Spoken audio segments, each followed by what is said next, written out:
Bom dia. Obrigado, equipe de louvor, por esse tempo. E eu quero convidar você para abrir a sua Bíblia lá em Provérbios, capítulo 30. Nós estamos chegando ao fim da nossa série sobre as orações da Bíblia. Ao longo aí das últimas semanas, estivemos estudando as orações que aparecem ao longo da Palavra de Deus.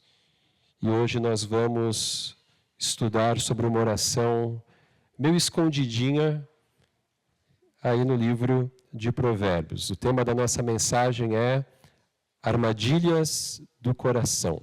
E o texto, Provérbios, capítulo 30, versículos de 1 a 9. Acompanhe a leitura que eu vou fazer da Palavra de Deus. Diz assim, Provérbios 30, de 1 a 9. Ditados de Agur, filho de Jaque, oráculo. Este homem declarou a Itiel e a Ucal. Sou o mais tolo dos homens, não tenho o entendimento de um ser humano. Não aprendi sabedoria, nem tenho o conhecimento do santo. Quem subiu aos céus e desceu? Quem ajuntou nas mãos os ventos? Quem embrulhou as águas em sua capa? Quem fixou todos os limites da terra? Qual é o seu nome e o nome do seu filho? Conte-me, se você sabe.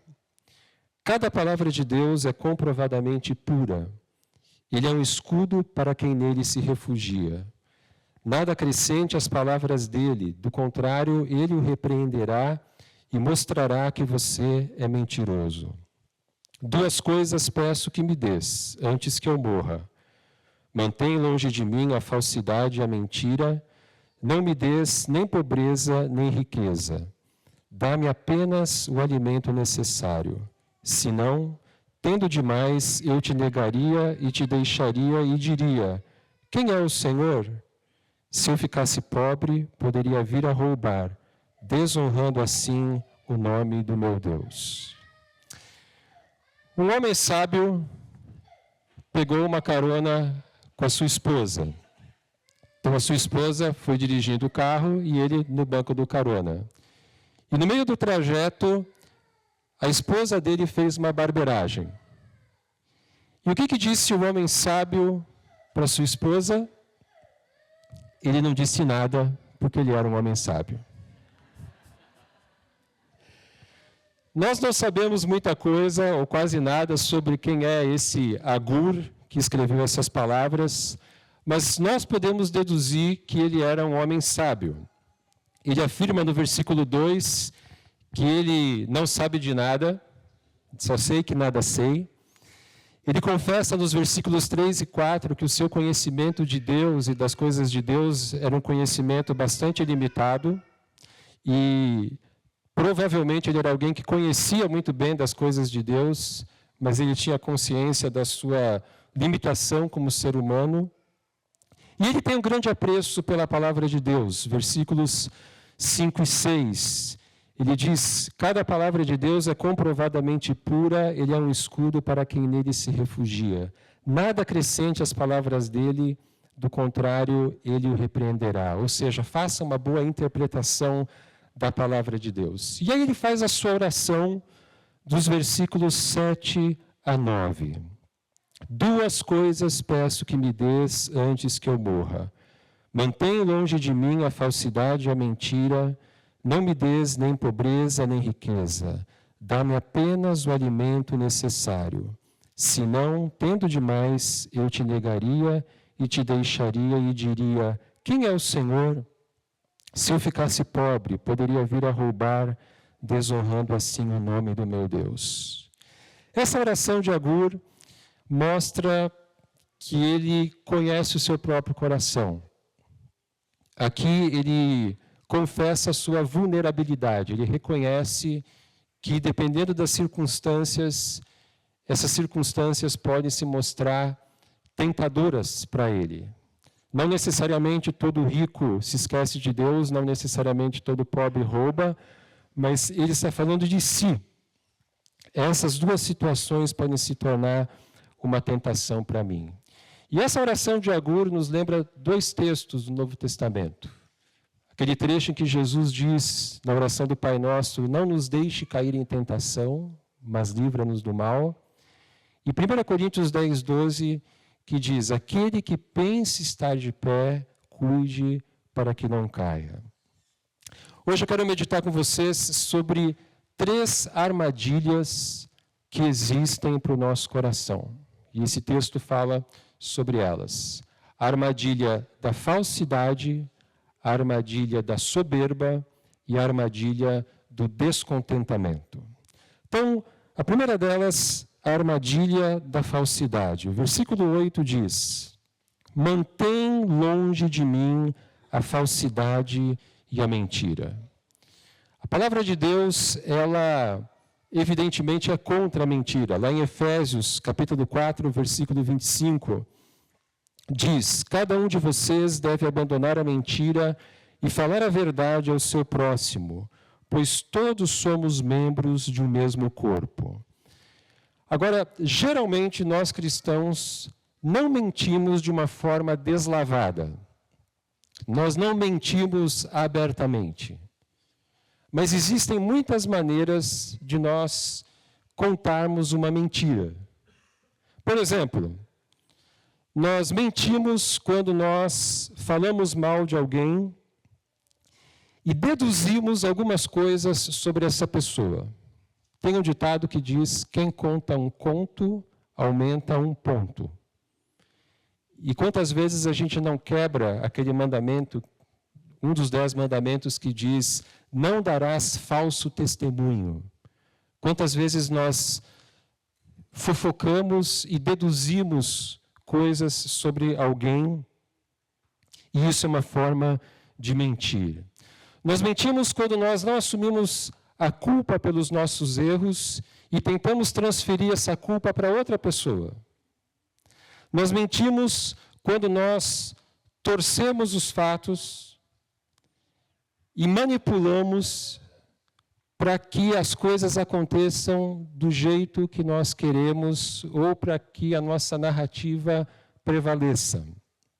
Essa é uma mentira, uma forma de mentira muito sutil. Nós mentimos quando nós omitimos informações que poderiam nos prejudicar. Nós mentimos quando nós agimos com segundas intenções. Então, aparentemente, estamos fazendo algo por um motivo nobre, mas nós temos segundas intenções. Nós mentimos quando nós nos fazemos de espirituais, mas lá no nosso coração nós cultivamos a maldade. Provérbios capítulo 6, versículos 16 a 19 diz, há 6 coisas que o Senhor odeia, 7 coisas que ele detesta. Olhos altivos, língua mentirosa, mãos que derramam sangue inocente, coração que traça planos perversos, pés que se apressam para fazer o mal, a testemunha falsa que espalha mentiras e aquele que provoca discórdia entre irmãos. E a tradução revista e atualizada, ela usa uma expressão ainda mais forte. Ela diz que a 7ª coisa o Senhor abomina. Então, Deus detesta a mentira, Deus abomina quando as nossas palavras se tornam motivo para provocar discórdia entre irmãos. A primeira armadilha é a armadilha da falsidade. Agora, por que a falsidade, por que a mentira se torna uma armadilha? No primeiro momento, a falsidade ela parece vantajosa. Porque por meio dela nós podemos manipular pessoas, nós podemos livrar a nossa cara, nós podemos contar as coisas de um jeito que nos favoreça.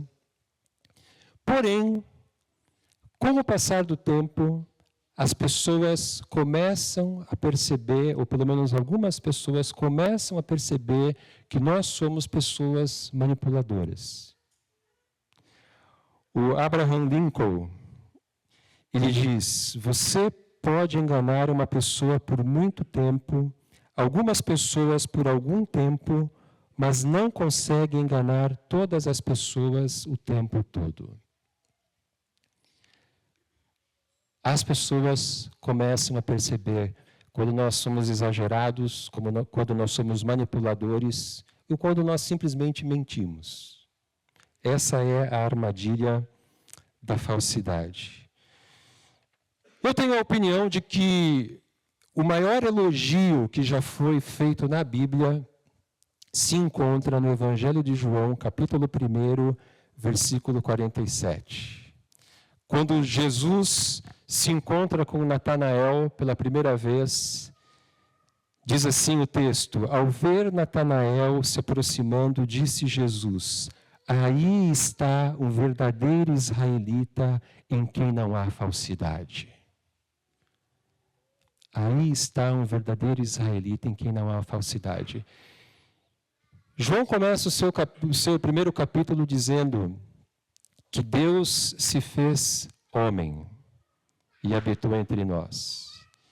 Imagina Deus feito homem, alguém que conhece totalmente o seu coração, chegar para você e dizer: aí está alguém em quem não há falsidade. Esse, para mim, é o maior elogio que existe na Bíblia. Para nós avaliarmos a nossa vida, existe falsidade na nossa vida? Eu sou uma pessoa manipuladora? Eu acho que, numa certa medida, nenhum de nós escapa desse pecado. E nós precisamos nos avaliar. Em que nível, em que grau eu sou manipulador? Jesus poderia dizer de mim: aí está alguém em quem não há falsidade.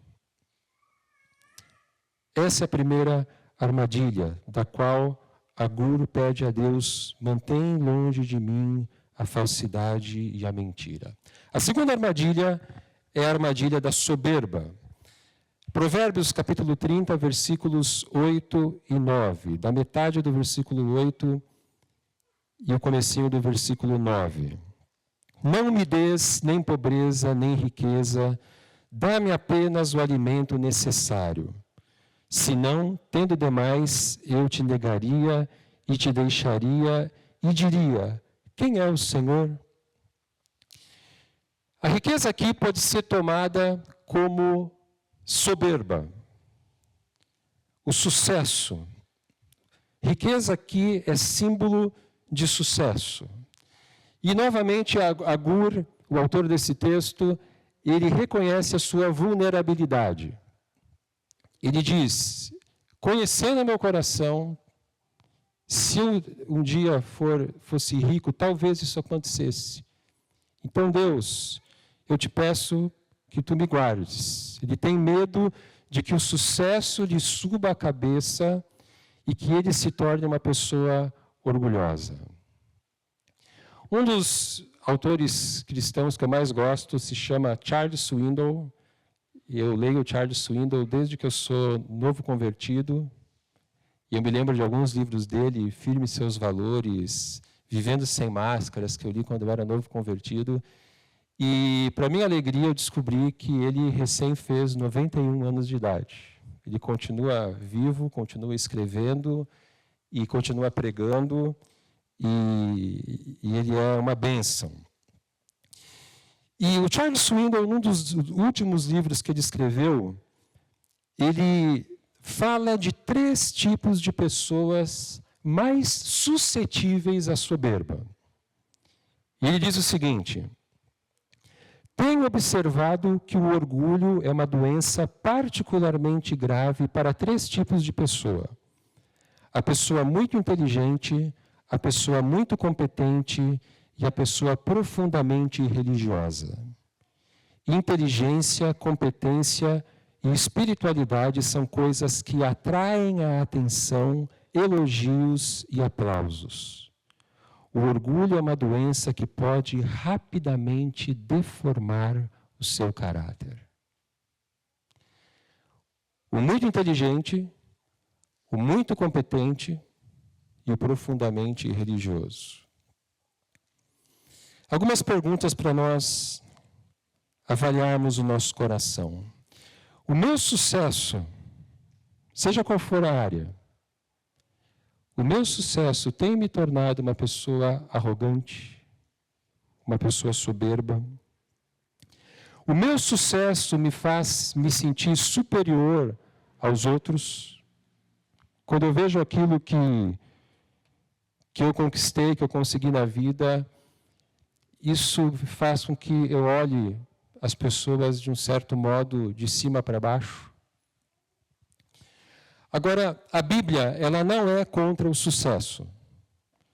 Vários personagens bíblicos foram pessoas bem-sucedidas. Por exemplo, se você lê a palavra de Deus, você vai ver que Abraão era um homem bem-sucedido. Jó foi um homem bem-sucedido.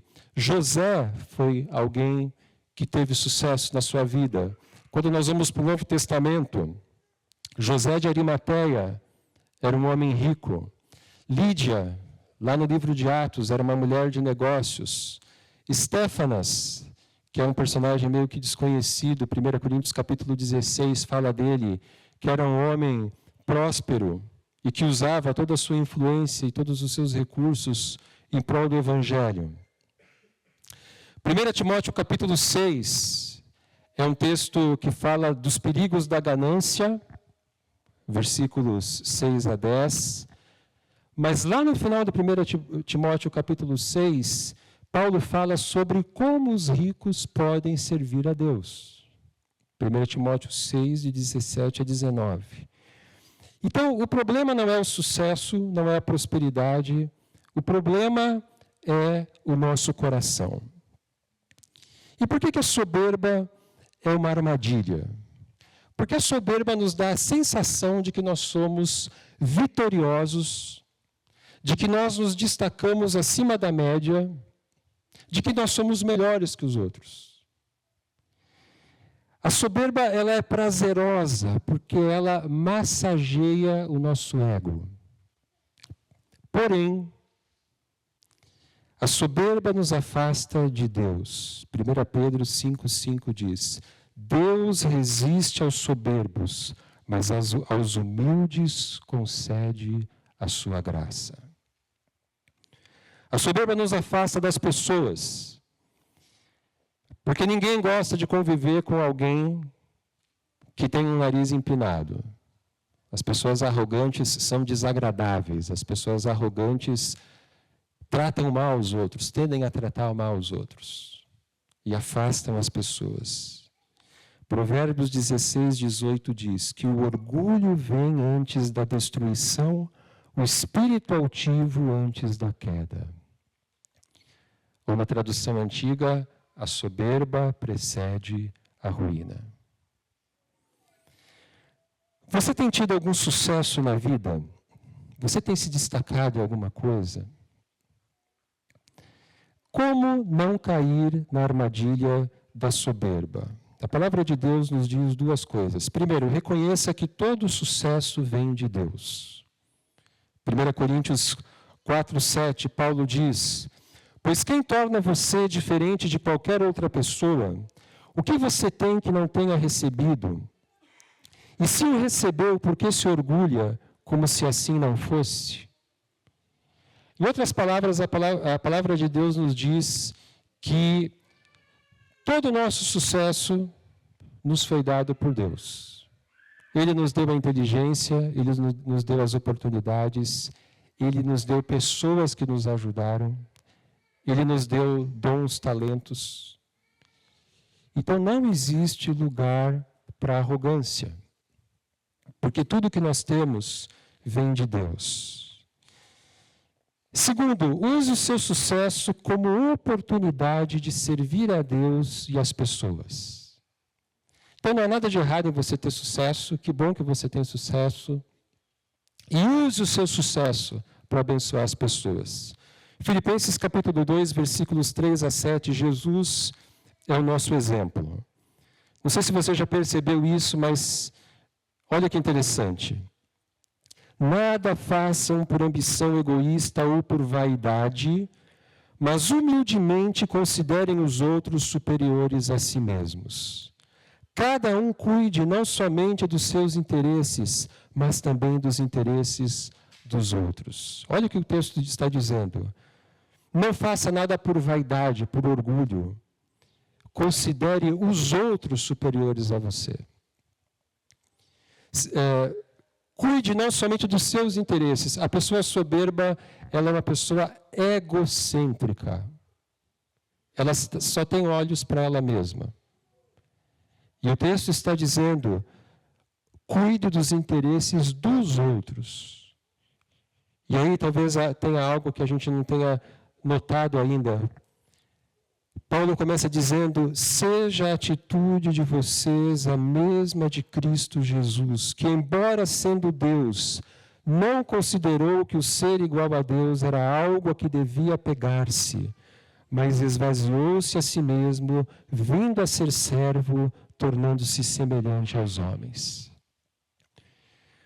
O que o texto está dizendo é, não faça nada por vaidade, considere os outros superiores a você, sirva as pessoas, seja como Jesus, que era Deus, que estava nos céus sendo servido pelos anjos, e ele se esvaziou da sua glória, se fez homem e veio morrer uma morte de cruz pelos meus pecados e pelos seus pecados.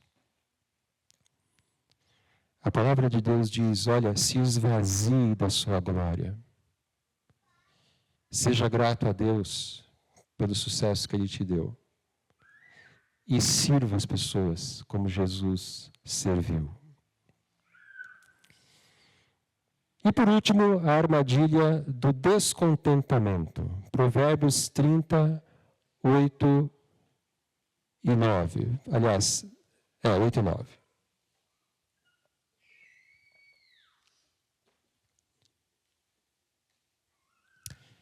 Mantém longe de mim a falsidade e a mentira, não me des nem pobreza nem riqueza, dá-me apenas o alimento necessário. Se não, tendo demais, eu te negaria e te deixaria e diria quem é o Senhor. Se eu ficasse pobre, poderia vir a roubar, desonrando assim o nome do meu Deus. Assim como a riqueza é símbolo de sucesso, a pobreza aqui simboliza o descontentamento. Um homem voltou para sua casa depois de um dia de trabalho. Ele estava feliz. Aquele homem tinha um bom emprego, tinha um bom salário, tinha um bom carro, tinha uma boa casa. E ele chegou em casa depois de um dia de trabalho, preparou um chimarrão, se assentou na frente de casa, ficou olhando a rua, ficou olhando o movimento das pessoas. E aquele homem estava feliz, estava satisfeito. Até que lhe aconteceu uma tragédia. Algo que estragou o seu dia.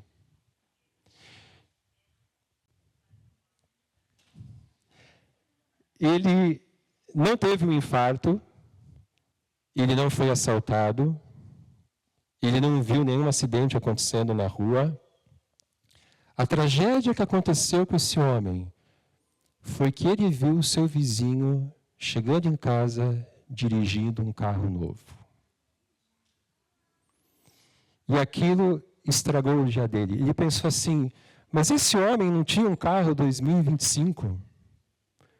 Como que ele me troca já por um modelo 2026? E aquilo estragou o dia dele. E ele foi dormir triste aquele dia, deprimido, porque o seu vizinho havia trocado de carro. Duas grandes fontes de descontentamento para a nossa vida: a inveja e a ganância. Inveja é você desejar ter o que o outro tem. E como a inveja dói. Ganância é nunca estar satisfeito. Nunca ter o suficiente. E aí você pode ser pobre, você pode ser rico. A inveja e a ganância, ela não escolhe condição social. Ela pode pegar o pobre, ela pode pegar o rico. É interessante que Paulo chama a ganância de idolatria, lá em Colossenses 3:5. E quais são algumas das consequências do descontentamento? A primeira consequência é uma incapacidade de eu ser grato a Deus pelas coisas que Ele já me deu. E eu posso ter muitas coisas, eu posso ter conquistado coisas que eu jamais sonhei que iria conquistar, mas a inveja e a ganância me dão aquela sensação de que me falta alguma coisa, e pior, eu não consigo ser grato a Deus e eu ainda acho que Deus está me devendo alguma coisa. A incapacidade de desfrutar com alegria das coisas que Deus já me deu. A incapacidade de viver a minha vida porque eu vivo cuidando da vida do outro. Quanto será que ele ganha de salário? Qual será o patrimônio dele? A superficialidade no relacionamento com Deus, porque todas as minhas energias, meu tempo, meu foco estão endereçados a ganhar mais dinheiro. Eu preciso ganhar mais dinheiro. E aí eu me exauro na busca pelo dinheiro e não sobra tempo e não sobra energia para o meu relacionamento com Deus. E aí, às vezes, a gente tem pessoas super ocupadas, super bem-sucedidas, mas com o relacionamento com Deus atrofiado, inexistente. Outra consequência do descontentamento é a desonestidade. O descontentamento pode levar pessoas a cometer crimes. Essa semana foi preso um banqueiro. Ele estava tentando sair do país no seu jatinho particular. E na notícia que eu li, dizia que o jatinho dele custava, só o jatinho dele custava 116 milhões de reais. É um jatinho transcontinental, intercontinental, nem sei o nome. Eu fiquei me perguntando, um cara que tem um jatinho de 116 milhões de reais, ele precisa de mais dinheiro para quê? Mas ele foi preso por causa da sua inveja, por causa da sua ganância. O C.S. Lewis, ele diz uma coisa muito interessante, ele diz assim, o problema é que as pessoas, alguém rico, por exemplo, que está na lista da Forbes como o 10º homem mais rico do mundo. Ele não quer ser o 10º homem mais rico do mundo, apesar de já ser bilionário. Ele quer ser o homem mais rico do mundo. E isso é inveja e isso é ganância. E por que o descontentamento se torna uma armadilha? O descontente, ele tem a ilusão de que ele só será feliz quando ele tiver uma determinada quantia de dinheiro, um determinado patrimônio. Mas por causa da sua inveja, da sua ganância, o descontente jamais será feliz, porque ele jamais terá o suficiente. Então você pode ser um homem ou uma mulher muito rico e ser uma pessoa infeliz. Um dos versículos mais conhecidos da Bíblia é Filipenses 4:13. Acho que todo mundo sabe de cor. Tudo posso naquele que me fortalece. Vamos dizer todos juntos? Tudo posso naquele que me fortalece. Muitos conhecem esse texto, mas poucos conhecem o seu contexto. Paulo diz lá em Filipenses capítulo 4, de 11 a 13, o contexto inteiro desse versículo. Não estou dizendo isso porque esteja necessitado, pois aprendi a adaptar-me a toda e qualquer circunstância. Sei o que é passar necessidade e sei o que é ter fartura. Aprendi o segredo de viver contente em toda e qualquer situação, seja bem alimentado, seja com fome, tendo muito ou passando necessidade. Tudo posso naquele que me fortalece. Esse é o texto dentro do seu contexto. E a mensagem desse versículo é: Cristo me capacita a ser feliz no pouco.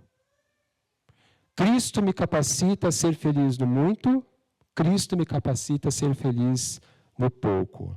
Aprendi a adaptar-me a toda e qualquer circunstância, diz o versículo 11. Aprendi a ser feliz na fartura e no aperto, diz o versículo 12. Esse é o sentido de tudo posso naquele que me fortalece. Não é posso conquistar tudo o que eu desejo naquele que me fortalece. Posso ter todas as coisas que eu gostaria naquele que me fortalece. Não. Posso viver até com pouco, porque Cristo me fortalece. O verdadeiro contentamento, ele não vem de uma conta bancária gorda. O verdadeiro contentamento vem de um relacionamento profundo com Jesus Cristo. Esse é o segredo do contentamento. Então nós falamos hoje de 3 armadilhas. A armadilha da falsidade, a armadilha da soberba e a armadilha do descontentamento. E eu queria concluir essa mensagem convidando você para juntos, e eu me incluo nisso, avaliarmos a nossa vida.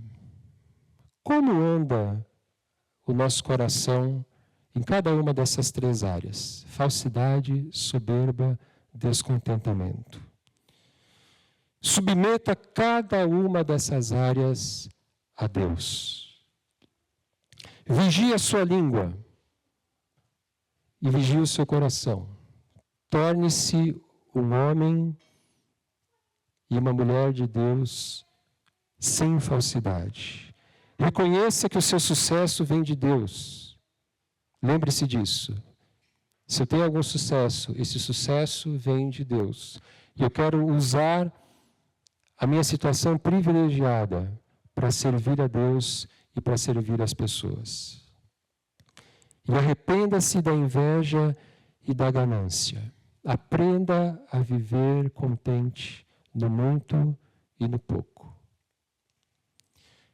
Feche seus olhos, curve sua cabeça. O pessoal do louvor, se quiser já vir aqui à frente para a gente cantar o último cântico.